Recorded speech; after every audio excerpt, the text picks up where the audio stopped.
صباح الفل، صباح الورد، صباح الياسمين على احلى واجمل متابعين في الدنيا. يا رب دايما تكونوا بخير. قبل ما نبدأ الفيديو بتاعنا لايك وشير واشتراك للقناة وفعلوا الجرس على كلمة الكل فضلا وليس امر. يلا بينا نبدأ الفيديو بتاعنا النهاردة. بسم الله، اللهم صل وسلم وبارك على سيدنا محمد. النهاردة هنعمل المانجا ب3 مانجات. هقولك ازاي تعملي احلى كريم كراميل وجيلي بالمانجا. طبعا العدد اللي انت عاوزاه، ممكن 2 مانجا، ممكن واحدة بس، تبع اللي انت عاوزاه. يعني انا هعمل هنا 6 كاسات، فطبعا 6 كاسات هياخد مني عدد 3. طبعا ده اختياري ليكي. هنا معايا 3 مانجا، وطبعا كلنا عارفين ان المانجا متوفرة في السوق الايام دي، لان ده الموسم بتاعها. مش هقولك هي غالية قوي ولا رخيصة قوي، يعني هي ايه نوعا ما في السعر بتاعها. وطبعا يا جماعة المانجا انواع، في اللي هي الزبدة، وفي هي النعومي، وفي الفص، وفي حاجات كتيرة او انواع كتيرة. دي النعومي بتبقى نوعا ما مسكرة شوية، بيبقى طعمها حلو كده ولونها اصفر. ما تجيبيش اللي هي الزبدة دي بتاعت التخزين. وممكن تجيبي برضو المانجا اللي هي السكري، حلوة قوي. هنا هقشر المانجا، بتقشريها بالسكينة، بتقشريها بالمقشرة بتاعت البطاطس والكوسة، زي ما انتي عاوزة. بس اهم حاجة انك ما تاخديش اللحم بتاع المانجا في القشر ده. بتحاولي ان انتي يعني تخفي ايدك شوية عليها. كل ما تخفي ايدك وانتي بتعمليها كده بالمقشرة، كل ما تطلع معاكي القشر رقيقة جدا، مش شايلة لحم من المانجا.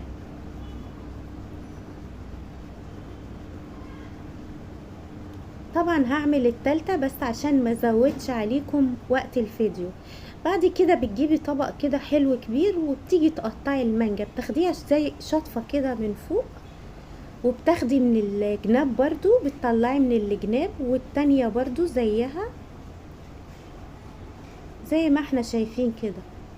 عارفة كأنك بتقطعي بطاطاية كده، بتقطعيها ترنشات، وهتطلع معاكي على فكرة بكل سهولة.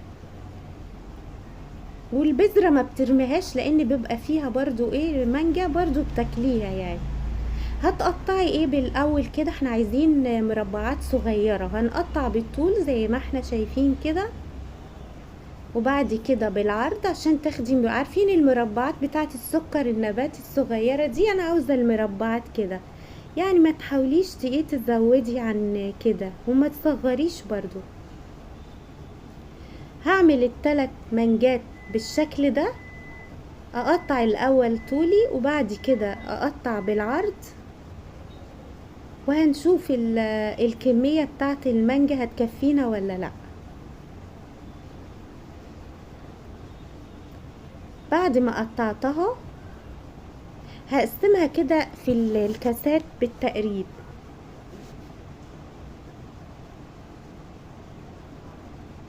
وخلي بالك لما تيجي تقطعي المانجا، تقطعي اللي هي الجامدة، ما تقطعيش الطرية.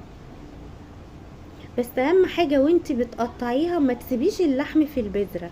هنا قسمت المانجا في 6 كاسات. ممكن تعملي زي ما انتي عاوزة حبيبتي، كوبايات، بولات، كاسات، حسب الموجود عندك. قسمتها كده بالتقريب، وهسيب طبعا نص المانجا علشان لسه هحطها فوق في طبقة تانية. وهنا عندي كان كيكة عاملاها في التلاجة.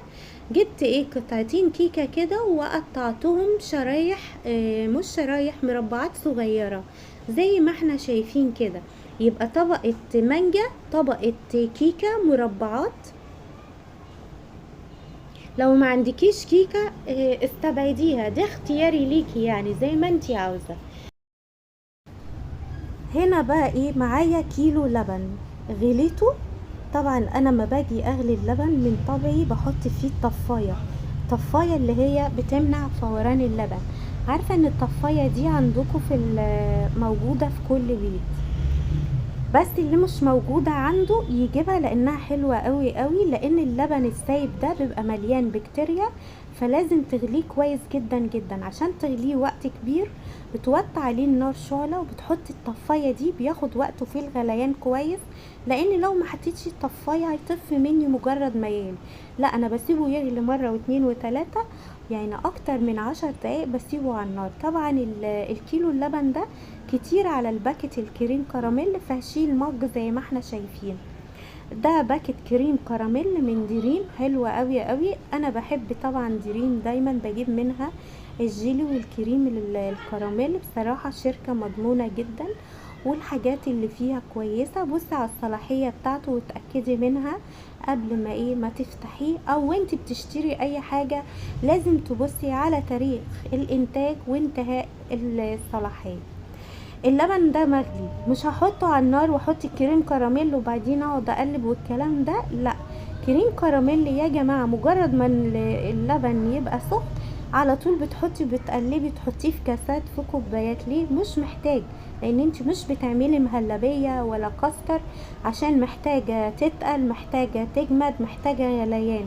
لا، هو مجرد ما تحطي خلاص. سبته لما برد تماما ونزلت كده بالكبشة، يعني بتحاولي تلات ارباع كده عشان لسه في جيلي. بتحطي بالكبشة، بتقسمي كده على الكاسات، على الكيكة وعلى المانجا. بعد ما يبرد خالص تماما، شايفين شكله من تحت ازاي؟ بتدخليه فين بقى؟ في التلاجة، وبتجهزي الجيلي بتاعك. جايبة جيلي من دريم بطعم المشمش. على فكرة يعني انا طلبت جيلي بطعم المانجا، بس هما يعني كويس اللي جاب برضو لونه اصفر زي المانجا كده، بس ده طعم المشمش وطلع في منتهى الجمال وحلو قوي قوي. حطيت هنا الباكو الجيلي في بولة، ونزلت عليها بقيمة كوباية ونص مية سخنة. كوباية ونص من الكاتل بتغلي في اي حاجة وبتنزلي عليها، وممكن لو عايزاه تغليه على النار مفيش مشكلة. قلبت كويس قوي لحد ما حبيبات الجيلي دابت معايا. خلي بالك الجيلي فيه جيلاتين، فلازم تقلبي كويس. بعد كده نزلت بمعلقه بكوبايه، ما حطيتهاش كلها، نص الكوبايه ميه بارده، وسبته لما يبرد تماما. طلعت الكريم كراميل من التلاجة. طبعا الكريم كراميل بتاعي جمد بقى كويس. نزلت عليه بباقي المانجا، العدد اللي انتوا شايفينه ده ال3 مانجات كفهم، يعني زي ما احنا شايفين كل الكاسات مليانه، مفيش اصلا كريم كراميل باين منها. هنزل كده بالكبشه على كل كاس من ده، بنزل عليه بكبشه واحده، كبشه جيلي. ولو احتاج اكتر بتحطي، اهم حاجه ما يمليش خالص زي ما احنا شايفين كده. وده شكلها الجيلي الكريم كراميل الكيك بالمانجا، واخر طبقة المانجا. وبعد كده هدخله التلاجة لحد ما يجمد الجيلي بتاعنا، يربط خالص كده.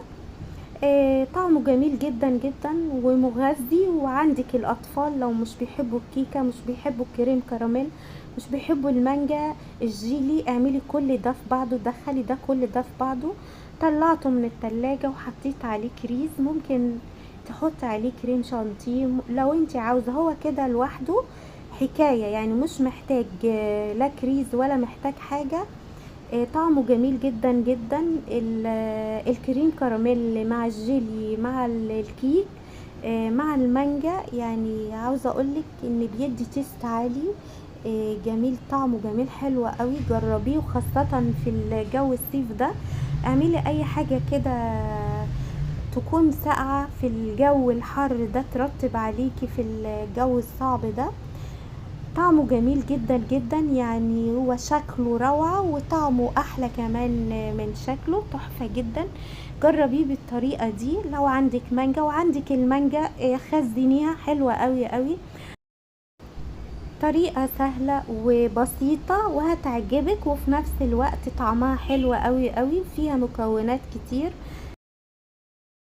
ب3 مانجات عملنا احلى كاس كريم كراميل، جيلي، مانجا، كيكة. حاولي تعملي الحاجات دي في البيت، هتعجبك وهتعجب اولادك.